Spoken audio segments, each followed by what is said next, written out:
They that wait upon the Lord shall renew their strength. They shall mount up with wings as eagles.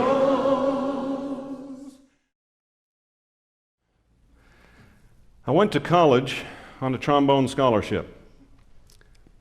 Little known fact. It's like, why would you want anybody to know that, even if that, was the case?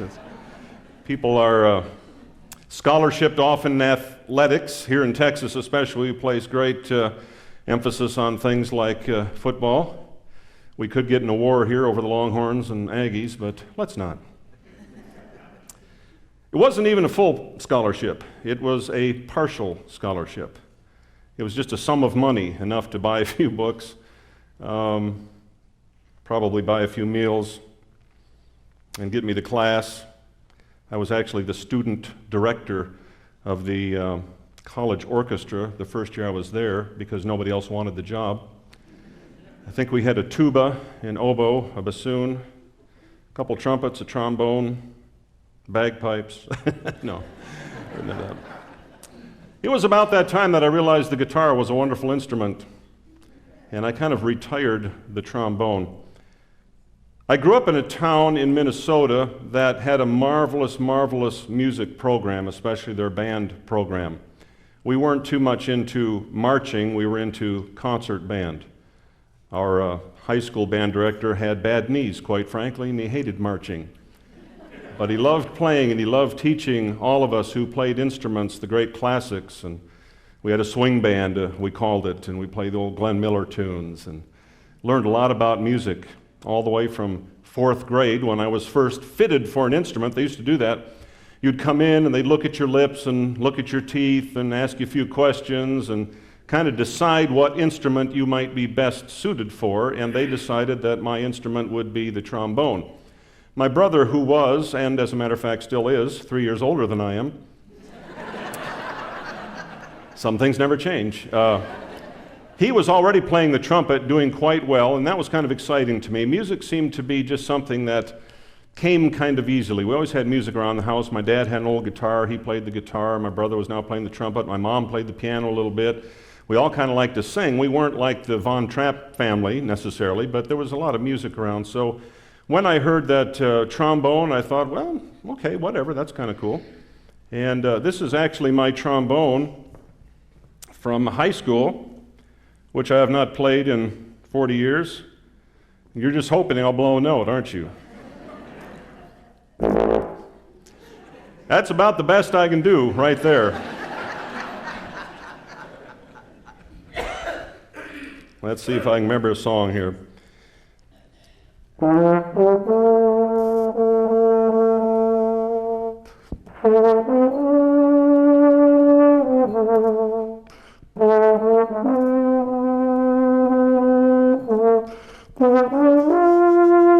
How many of you know what that song is?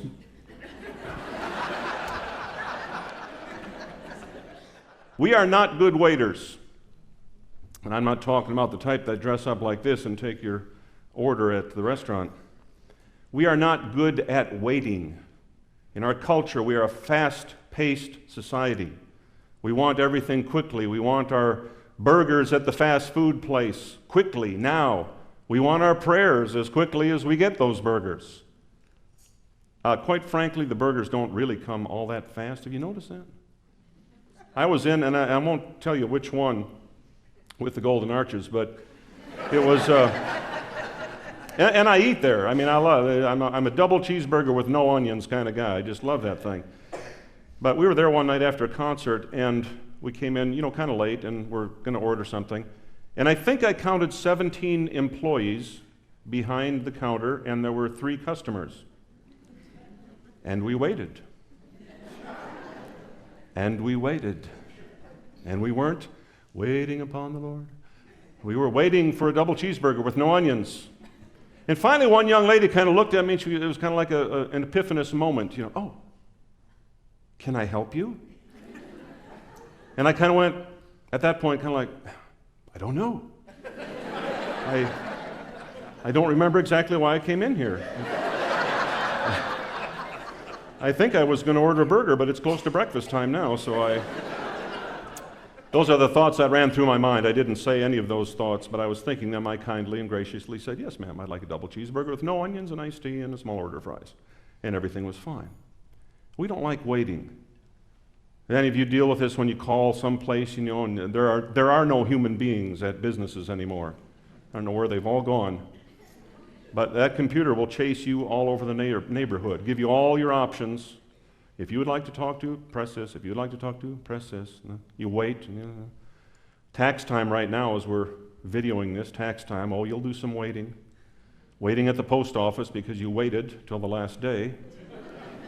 Waiting for the tax man to figure it all out. We don't like waiting. We think waiting is non-productive, just kind of downtime. We just don't like it. But not so in God's economy. He says, they that wait upon the Lord shall renew their strength. They shall mount up with wings as eagles. They shall run and not grow weary. They shall walk and not faint. And as we sang in that old beautiful chorus, teach me, Lord, to wait. And I probably best learned the value of waiting in my musical journey. And one of my favorite classical pieces taught me best about waiting. I want to see if anybody here recognizes this song.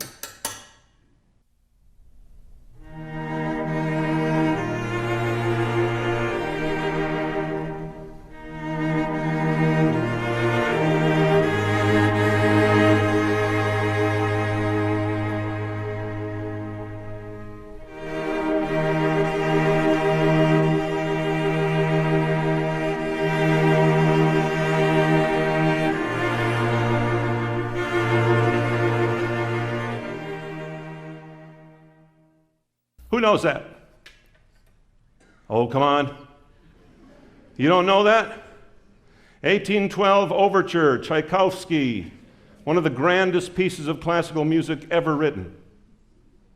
Interesting, I was reading about Tchaikovsky's life not too long ago, and he said of this piece, and you'll recognize it more in a moment, he said, it's rather noisy.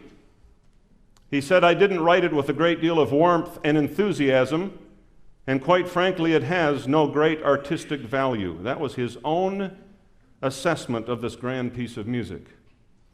Tchaikovsky had some great inner battles psychologically. One man said he was as brittle as porcelain. And yet from this brittle, porcelain, fragile being came such wonderful creations as Swan Lake, the Nutcracker Suite, and the 1812 Overture, which you just heard the introduction. If you're a trombone player, you get into some serious math. Do you know what a rest is in music? Do you know what a rest is? Let me show you here. I'll do this real quick. If I can remember, there's the music staff, which consists of 5 lines, and then there's this group down here, and we'll do that, and we'll do that. And this is treble clef, and this is bass clef. And then you'll see some sharps, or you might see some flats at the beginning of any piece of song. And then you'll see a number over another number. And I'll kind of move this around so you can all see. If you've ever looked at a piece of music, you'll see that at the beginning of any piece of music, this treble clef sign, this bass clef sign, you see sharps, you see those numbers. And then you will see, as the piece goes on, and I should have made this a little longer here, but we'll just kind of extend it out. You'll see some notes. And a measure, we'll put 4 notes in there. And then you'll come to this little black horizontal bar. In fact, I'm going to do this. Start over here. Just for the sake of a rest. I'm a bass clef guy, so I'll put a bass clef there, a couple sharps, a few notes, whatever. They're not even in the right place. And then,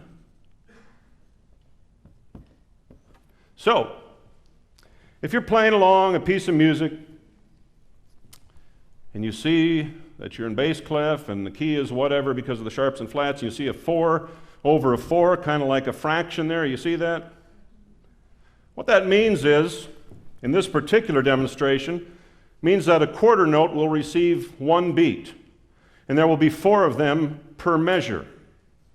And if you're playing along in this particular song, in this particular key, and you're playing your notes, and all of a sudden you come to this one measure that's got this little black horizontal bar in it. And many times it'll have a number up here on top. I put the number 4. That's a rest. What that means is when you come to that rest, you'll be playing along, playing whatever notes. When you come to that in 4/4 time, you will not play, you will rest, and you will count it as follows. 1, 2, 3, 4, 2, 2, 3, 4, 3, 2, 3, 4, 4, 2, 3, 4, and then on you go. In the 1812 Overture, being a trombone player, you get into some real serious math, because it starts out, as you heard, with this lush, wonderful, soft kind of bed, strings, flutes, clarinets, woodwinds. The trombone players are sitting there going, 15, 2, 3, 4, 16, 2, 3, 4, 17. Everybody else has got notes to play, and it's getting bigger, and it's starting to swell a little bit. Now you're 19, 2, 3, 4, 22, 3, 4.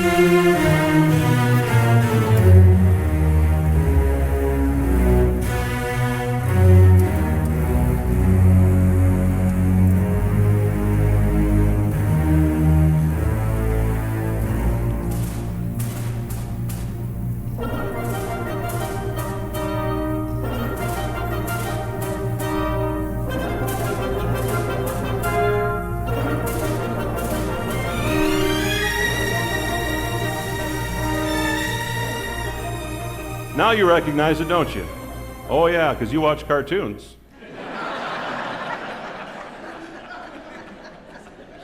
More people have been enlightened about classical music through the Roadrunner and Bugs Bunny than any other medium. If you watch the old Saturday morning cartoon classics, you are going to hear a lot of classic music, as Wile E. Coyote makes one more attempt with his Acme rocket to track down that Roadrunner. And you'll hear, oh yeah, I remember that one now.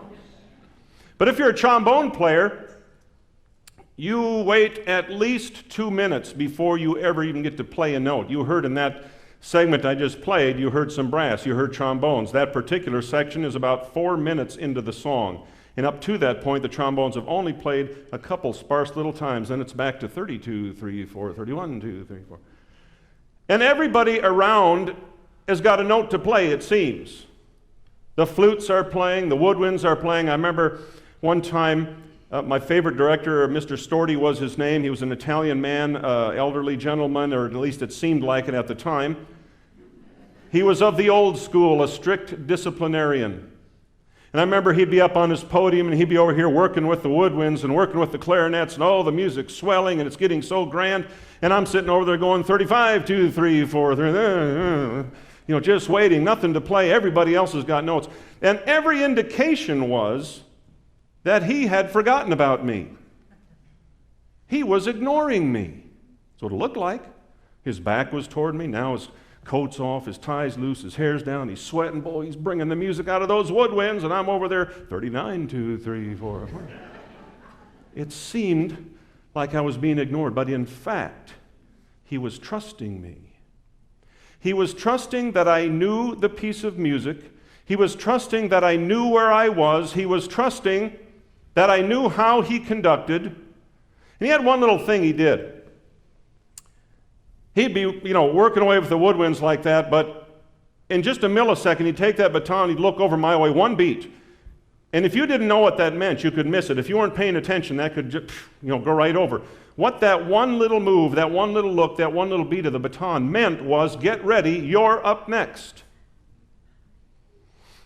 I learned the hard way that if you come in just one beat too soon or one beat too late, you single-handedly spoil the entire symphony. Some instruments probably can hide.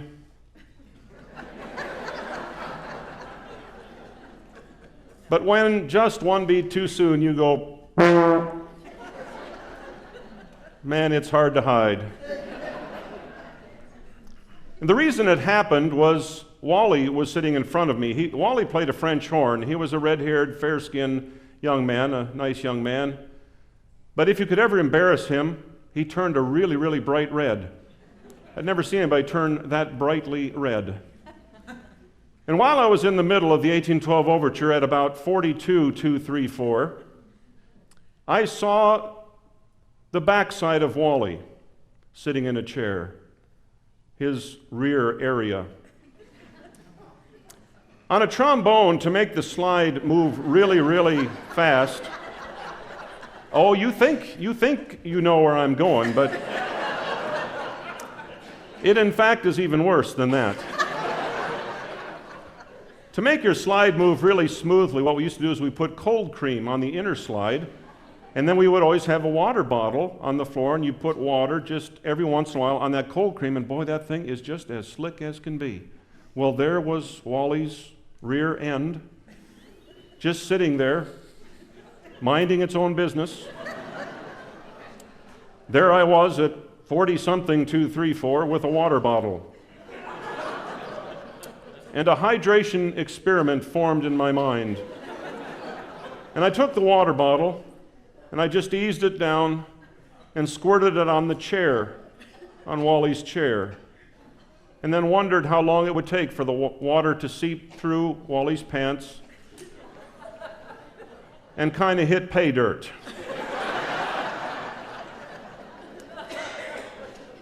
And I think it was about 47-2-3-4 that Wally had an epiphanous moment.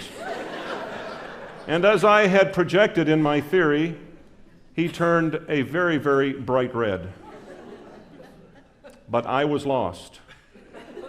Somewhere in all of that, I forgot where I was. And I just took a guess. I thought I was close, and in fact, I was. I was only a beat early.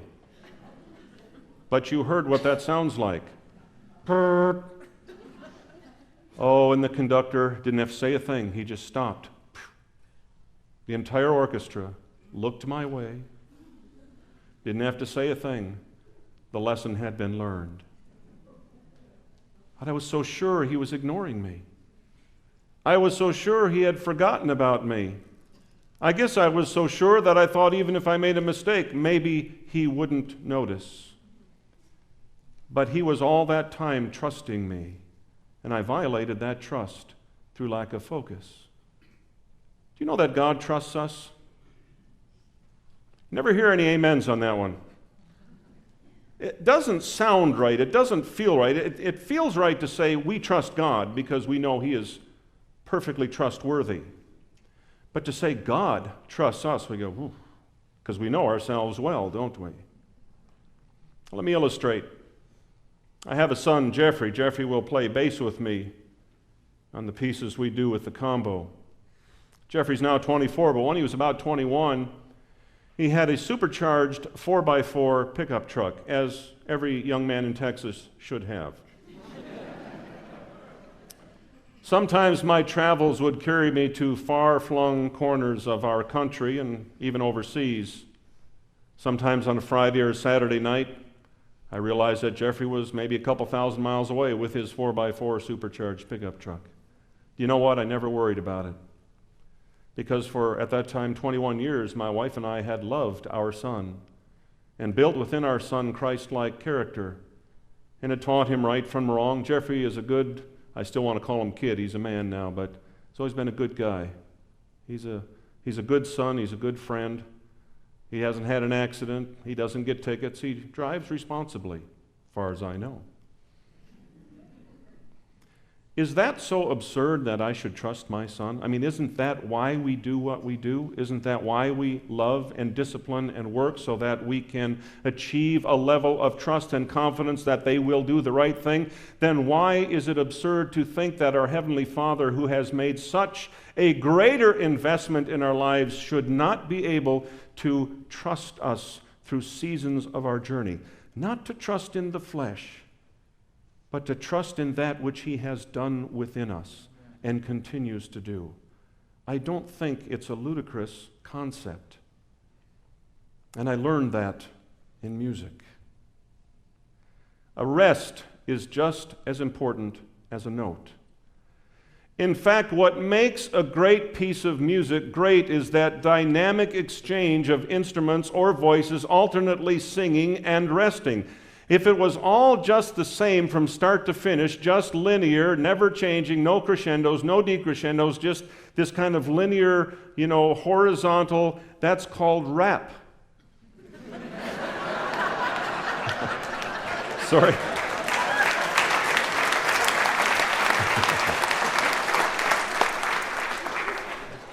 Send your cards, letters, and criticism to Dallas Holm, Post Office Box 1000, Lindale, Texas.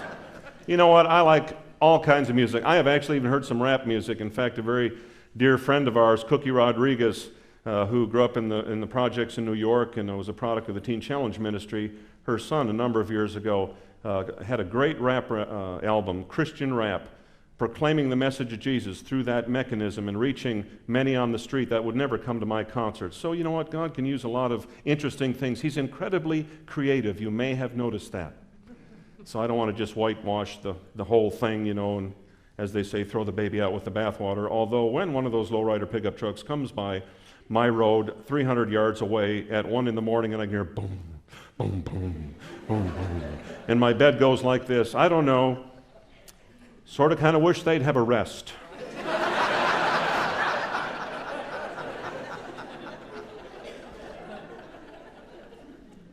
No, it's that dynamic exchange.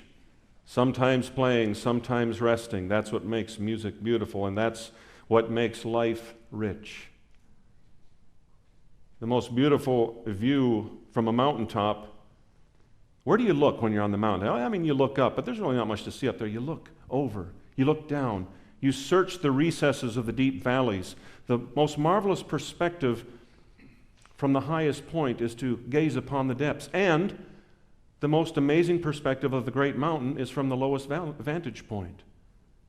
So life is lived in the valley, and occasionally we have a mountaintop experience, though that's the exception, I believe, not the rule. Believe it or not, apart from this tux and this classical music, I'm very much an outdoors person. I love to hunt and fish and backpack. I've been to the top of some real tall mountains, 14,000 feet and higher. One thing I've always noticed at the top of a mountain, there's really not much going on up there. You can't breathe.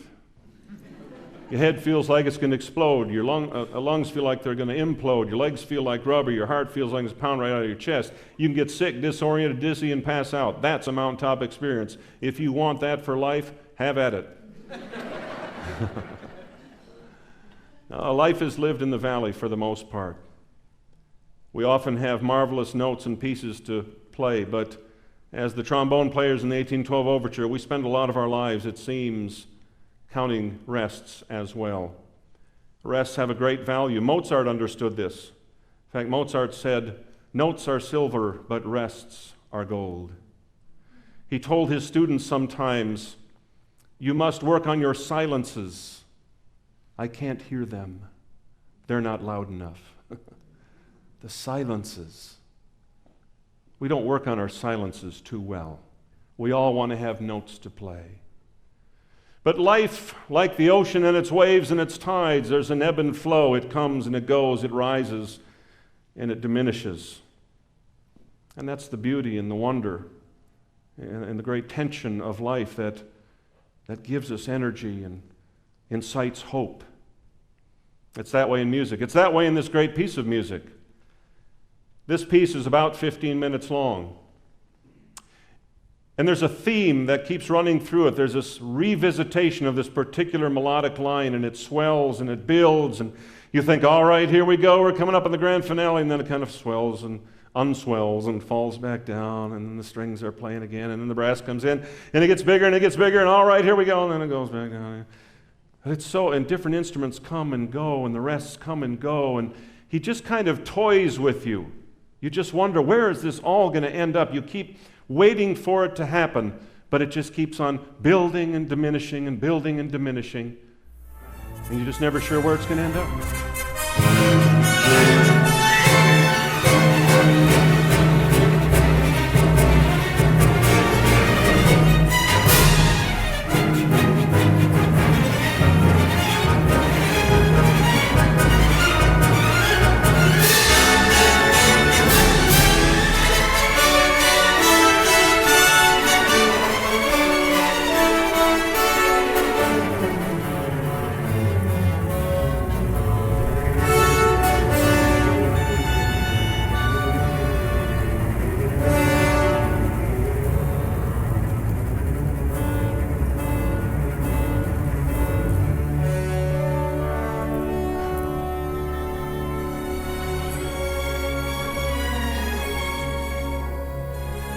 Well, it sure felt like we were heading for the grand finale there, didn't we? Everybody was playing.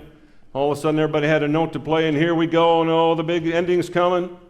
Conductor's sweating by this time. Everybody's working their instruments, and then it just kind of falls back down. Isn't that how life is? Oh, we wait sometimes, we wait. We wait upon the Lord. And sometimes we get our answers the way we think we should on our time schedule, but not very often. Have you ever noticed that? God's timing seems to be just a little different than ours. He just, I don't know, seems like maybe He knows better than we do. Though we're fairly convinced that we have a better plan, and if we could just get Him to get with our plan, we know things would be a little bit better. But before the very foundations of the world, He composed every note that you and I will ever play. And He composed and designed every rest that we should ever count. And He has not changed His mind. And He is trusting us that we understand that before the very foundations of the world, He has thought it through, and nothing has escaped His attention. Every note, every rest, the key, the timing. He knows that we've practiced. Oh, I practiced that horn week after week after week.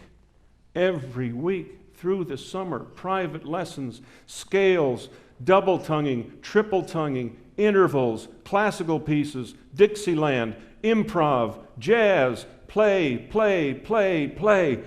Friends, that's what life is about. I loved Rick Warren's book. Some people thought it was controversial. I don't know. I thought he was a master of the obvious, just revisiting some marvelous truths.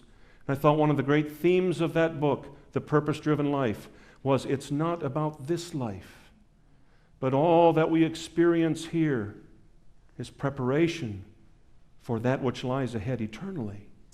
That He is working with us and training us. And we have this marvelous, quote, dress rehearsal stuck in the middle of forever, just like one of those rests. Some of you here tonight, some of you watching this DVD, are in one of these times, one of these rests, and it may not just be a 4 over it, may have a 0, may have another 0. I've never seen one that big. But some of you have lived ones that big. It seems like you'll never, ever get out of that time of rest. Everybody else has got notes to play, and the music of life swells around you, and it seems as though the conductor is ignoring you, and he's working with the woodwinds, and he's working with the clarinets, and oh, the strings are working, and you're sitting there going 536, 2, 3, 4. 537, 2, 3, 4. Will I ever have a note to play again? One of the great things about most great classical pieces is the part they call the grand finale. You know it's coming. You know there's going to be that moment when the concert hall will be so full of music you can't hardly stand it. It gets so big and it gets so full and it gets so rich you don't just hear it, you feel it. One of the great moments is when it comes to an end. Not that you want the beauty of the song to stop, but when every instrument is playing and the conductor finally finishes it and that music just echoes through that concert hall and finally diminishes and flows out into eternity, it seems. And you just go, oh, that was good. This is one of those songs. Your life, some of you, perhaps all of you, is like one of these grand pieces. It seems like it's taken you a long time. Seems like the grand finale will never get there. I'm here to remind you, it's closer than you think. As my conductor used to go, oh, if we could gain the gaze of our Heavenly Father, sometimes in the midst of our busyness, in our activity, in our distractions, we miss that 1 millisecond when He goes. And He says, get ready. You're up next.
The signature defining moment of the 1812 overture are those cannon shots.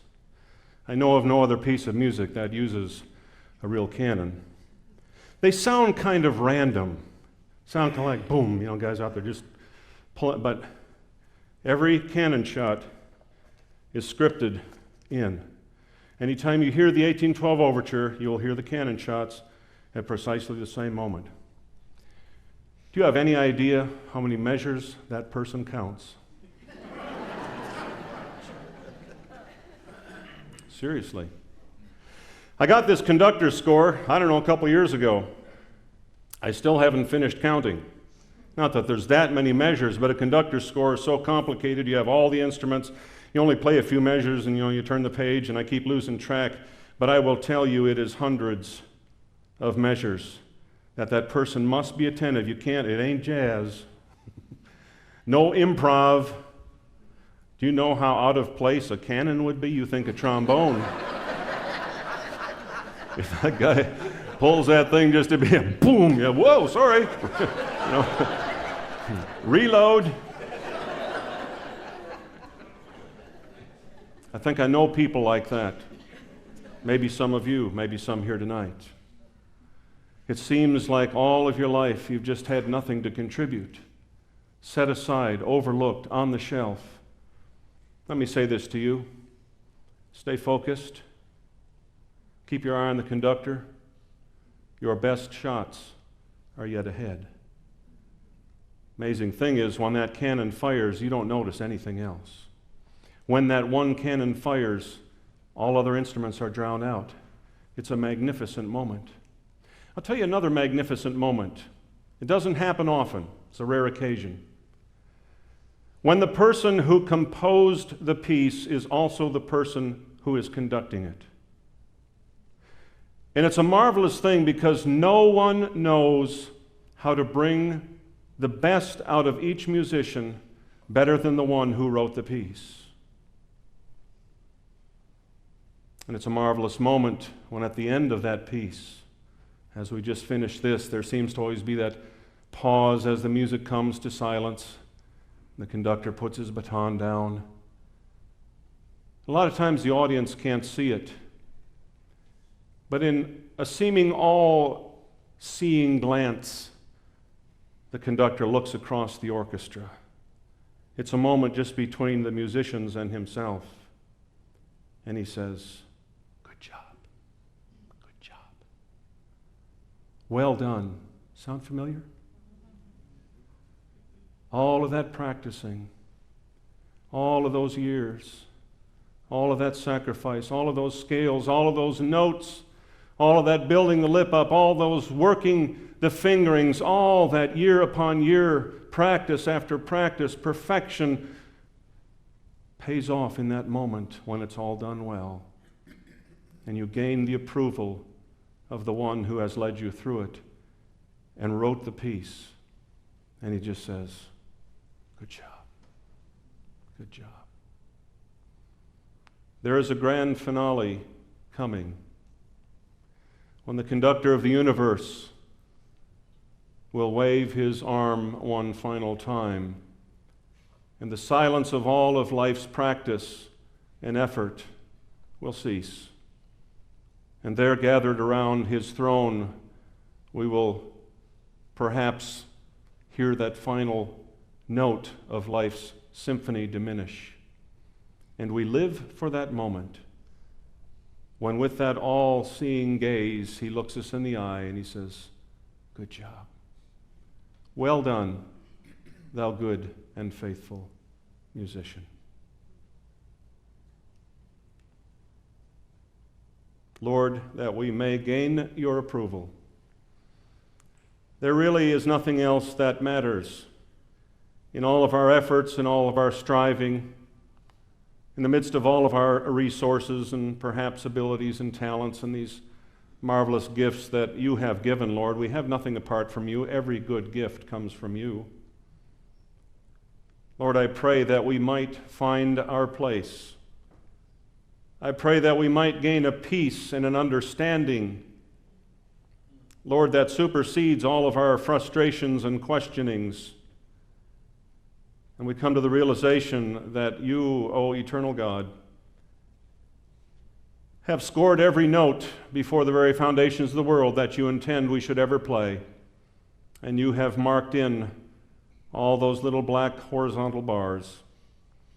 Lord, some viewing this right now, some sitting here, are in the midst of one of those little black horizontal bars. And for some, the number is large. And there seems to be almost an increased frustration as others have notes to play, and the music of life swells so loudly around them. And there they sit, 2, 3, 4, 62, 3, 4, 61, 2, whatever the number, Lord. It matters not when we feel as though we have no part. It becomes lengthy and discouraging and frustrating, unless we gain your understanding that the rests are just as important as the notes.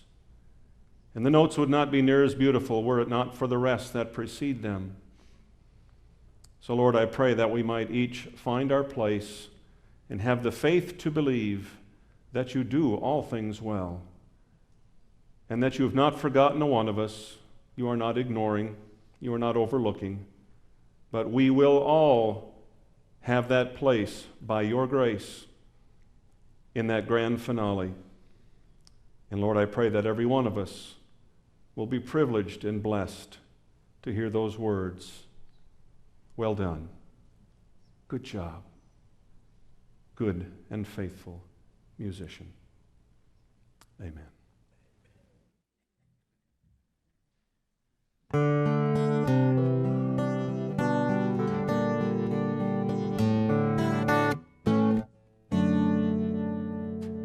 Can't see the light at the end of the tunnel.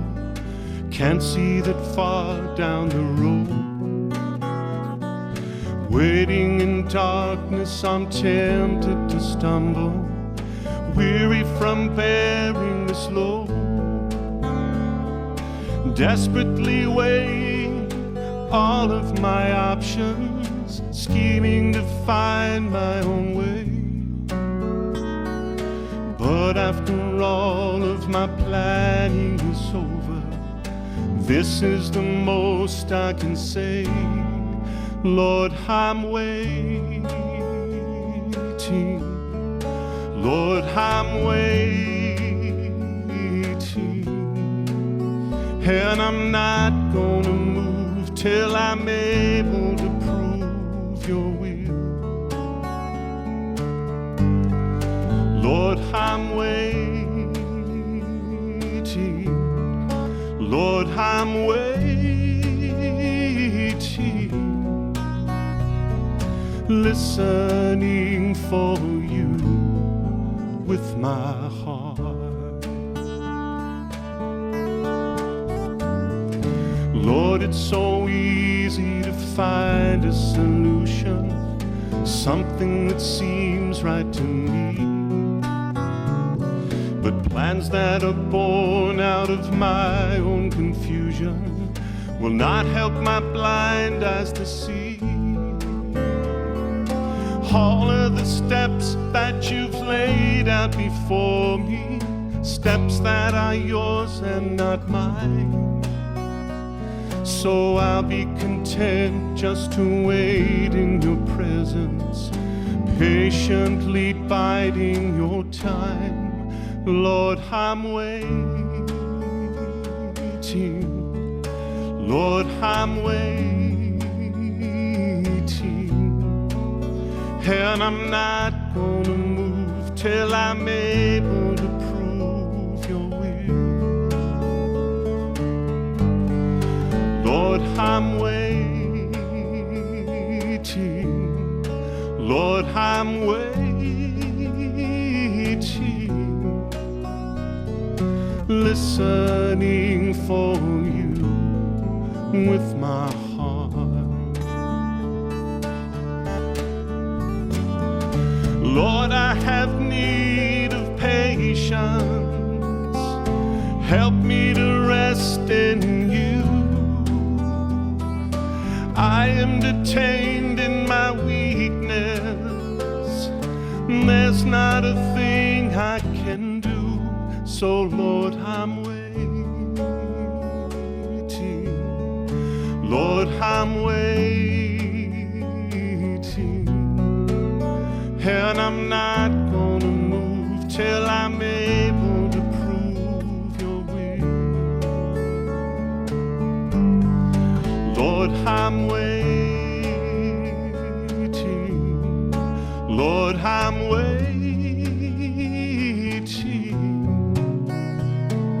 listening for you with my heart.